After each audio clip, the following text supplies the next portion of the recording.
आज हम अयोध्या में श्री राम मंदिर की स्थापना की संघर्ष की कहानी को आप सबको बताएंगे।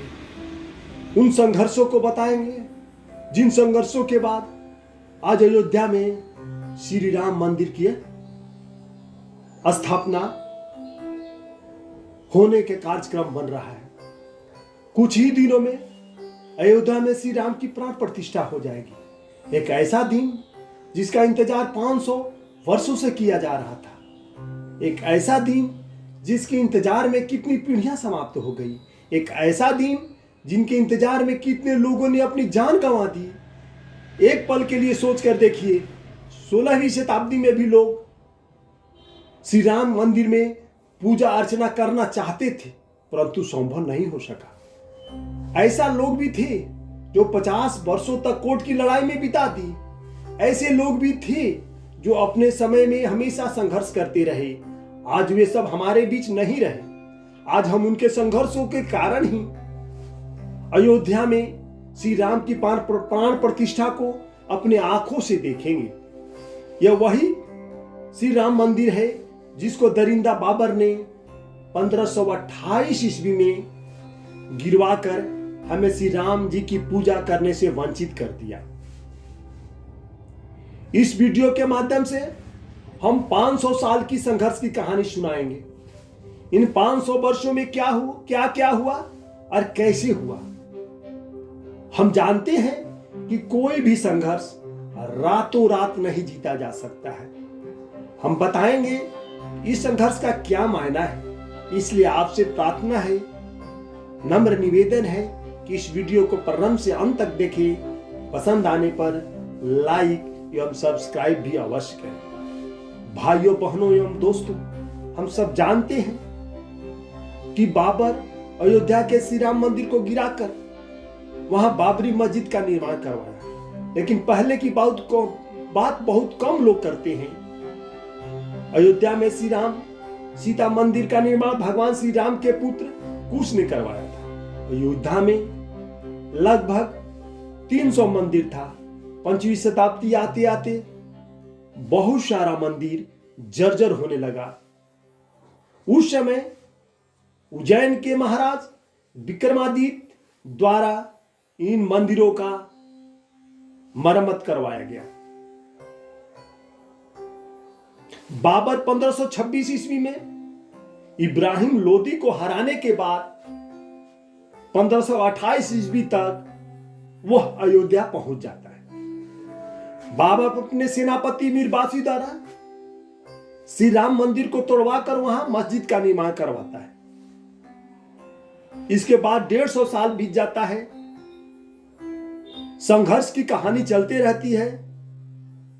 कितने राजा महाराजा मंदिर को छुड़ाने के लिए युद्ध करते हैं, लेकिन वो युद्ध असफल हो जाता है। इस तरह से 150 साल बीत जाता है। यह वह दौर था जब मुगलों की जड़ें गहरी हो चुकी थी। 190 वर्ष बीतने के बाद 1717 ईस्वी में जयपुर के राजा जयसिंह द्वितीय चाहते थे कि मंदिर एवं उसके आसपास की जगह हिंदुओं को मिल जाए, क्योंकि वह जगह हिंदुओं के लिए बहुत मायना रखता था। परंतु वह ऐसा नहीं कर पाए। लेकिन वह हिंदुओं को पूजा करने के लिए एक चबूतरे का निर्माण करवाया। यह वह दौर था जब मुसलमान मस्जिद में नमाज पढ़ते थे तथा हिंदू चबूतरे पर पूजा करते थे। 250 साल बीत गया, परंतु हिंदू इसे भुला नहीं पाए। 1813 ईस्वी में हिंदुओं ने दावा किया कि मंदिर तोड़कर मस्जिद का निर्माण कराया गया है। इस मंदिर का जिक्र किया था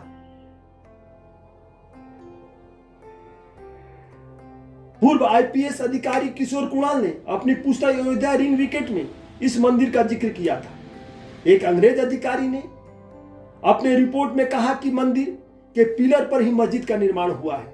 इस रिपोर्ट आने के बाद काफी हंगामा होता है। और मस्जिद में नमाज के साथ साथ पूजा भी होने लगता है। लेकिन 1855 ईस्वी आते आते हिंदुओं को फिर से मस्जिद में पूजा करने से वंचित कर दिया जाता है।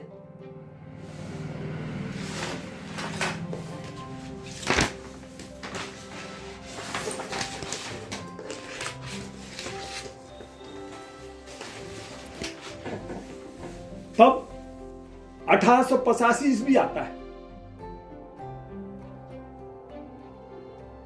निर्मोही अखाड़े के महंत रघुवर दास अदालत पहुंच जाते हैं और एवं चबूतरे पर छतरी लगाने की इजाजत की मांग करते हैं, परंतु अदालत द्वारा इस मांग को ठुकरा दिया जाता है। 1934 ईस्वी में फिर से सांप्रदायिक दंगा शुरू होता है और मस्जिद का एक दीवार टूट जाता है, लेकिन बाद में उसे बनवा दिया जाता है। फिर वहां नमाज पढ़ना बंद हो जाता है,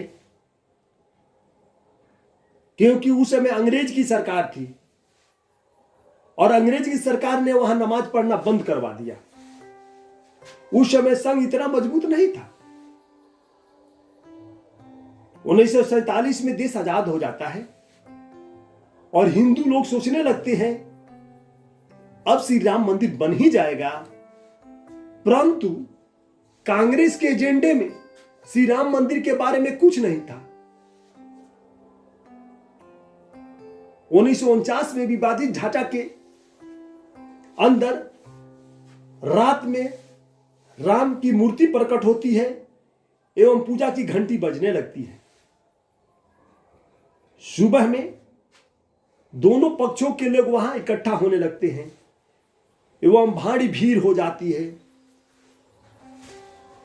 सुबह दोनों पक्षों के लोग वहां इकट्ठा होने लगते हैं और भारी भीड़ हो जाती है। उस समय देश के प्रधानमंत्री श्री जवाहरलाल नेहरू वहां के डीएमके के नायर को आदेश देते हैं कि मस्जिद में जो श्री राम की मूर्ति निकाल कर बाहर किया जाए। डीएमके के नायर ने कहा कि यहां इतनी भीड़ है कि मस्जिद से मूर्ति निकालना संभव नहीं है।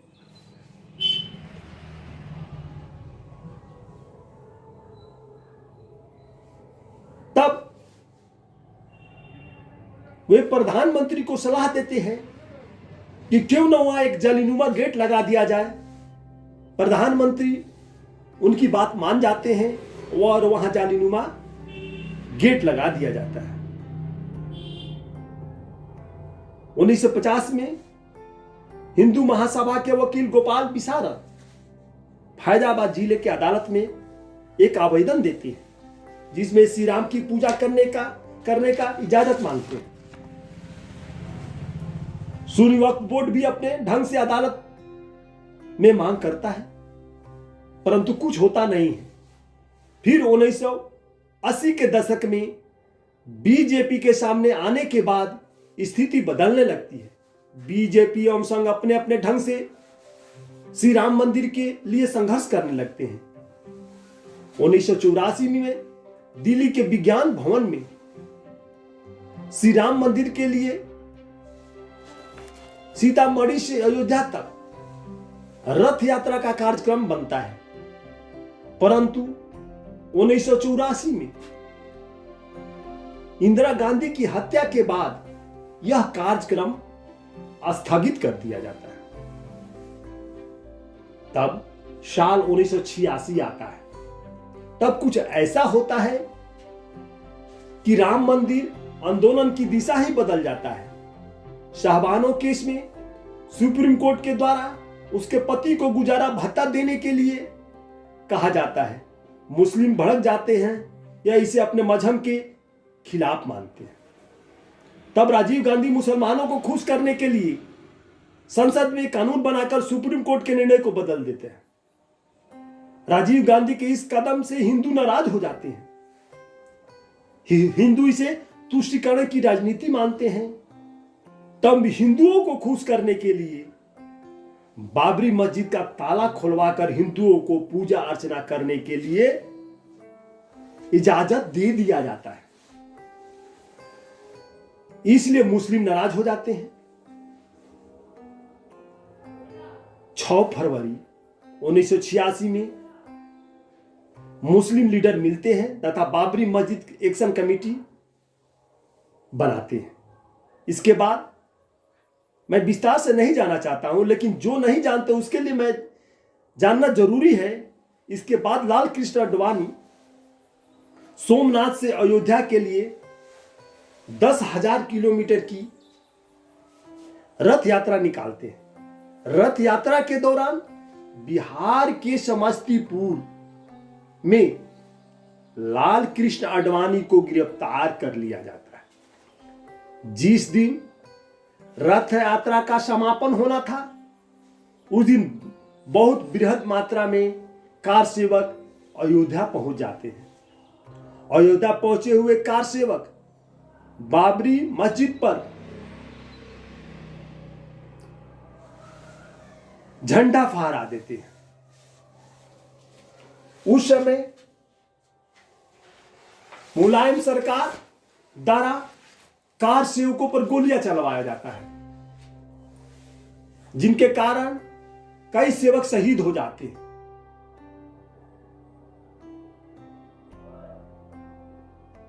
लगभग 300 से अधिक कार सेवक शहीद हो जाते हैं।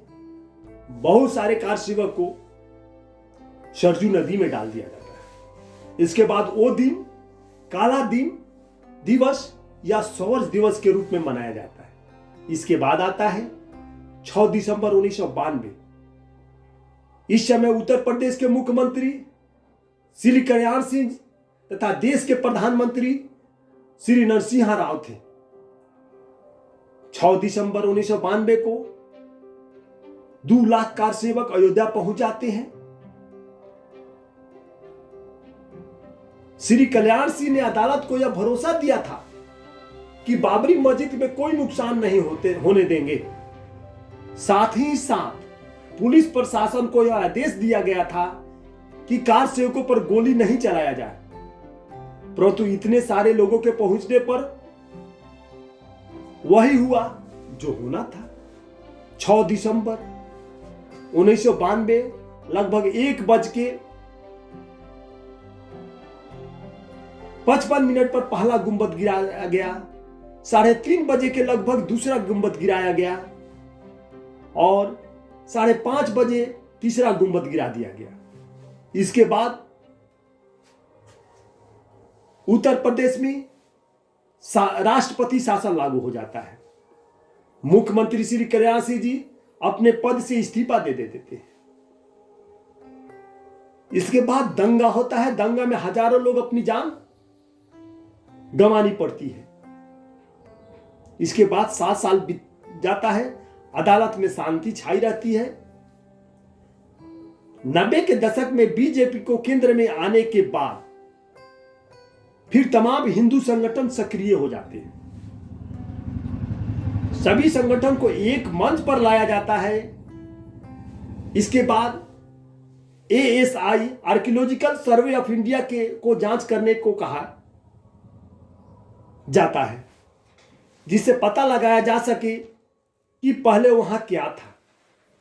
ASI अपने रिपोर्ट में साफ कहा कि इसके नीचे मिले अवशेषों से साबित होता है कि यहां हिंदू मंदिर था। ASI के रिपोर्ट ऐसा पहला साइंटिफिक फैक्ट था जो साबित कर रहा था कि वहां मंदिर था। ASI के इसी रिपोर्ट को आधार बनाकर अदालत ने इस विवादित जमीन को राम मंदिर ट्रस्ट, निर्मोही अखाड़ा और सुन्नी वक्फ बोर्ड को बराबर बराबर भागों में बांट दिया जाता है। तीनों पक्ष अदालत के बंटवारे से सहमत नहीं होते हैं। इसके बाद सुप्रीम कोर्ट में अपील की जाती है। पहले सुप्रीम कोर्ट कहता है कि आपसी सहमति से इसका हल निकाला जाए, लेकिन कोई नहीं मानता है। तब सुप्रीम कोर्ट केस की सुनवाई करता है और अगस्त 1919 को सुनवाई पूरी हो जाती है और सुप्रीम कोर्ट कहती है कि विवादित जमीन की राम मंदिर ट्रस्ट को दे दिया जाए। इसके बाद 5 फरवरी 2020 को ट्रस्ट का गठन होता है और मंदिर का निर्माण कार्य शुरू हो जाता है। उसी जमीन पर श्री राम का मंदिर बन रहा है। यह कहानी लंबी हो गई, लेकिन यकीन मानिए इस वीडियो को बनाने का एक मकसद था कि आप लोग राम संघर्ष की पूरी कहानी जान पाए। कितने लोगों को पता होगा आज हम श्री राम मंदिर को लेकर गदगद हैं। उसी श्री राम मंदिर को लेकर कितने राजाओं ने अपनी जान कुर्बान कर दी। राजा जय सिंह 250 वर्ष पहले परेशान थे। जिस राम मंदिर के लिए हम बेचैन हैं, उस राम मंदिर के लिए कितने लोगों ने भी अपनी जान गंवाई। आज श्री राम का भव्य मंदिर बन रहा है, बनकर तैयार है।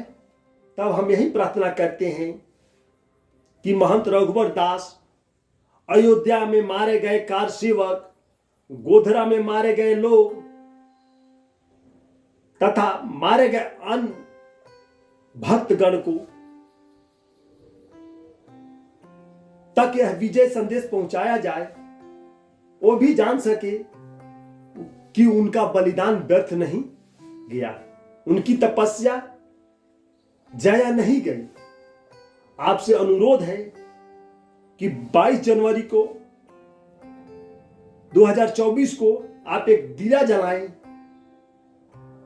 तो उन दिया जलाने में तमाम भक्तों को भी याद करें, ताकि उन शहीद भक्तों को भी सुकून मिल सके। जय श्री राम, जय भारत।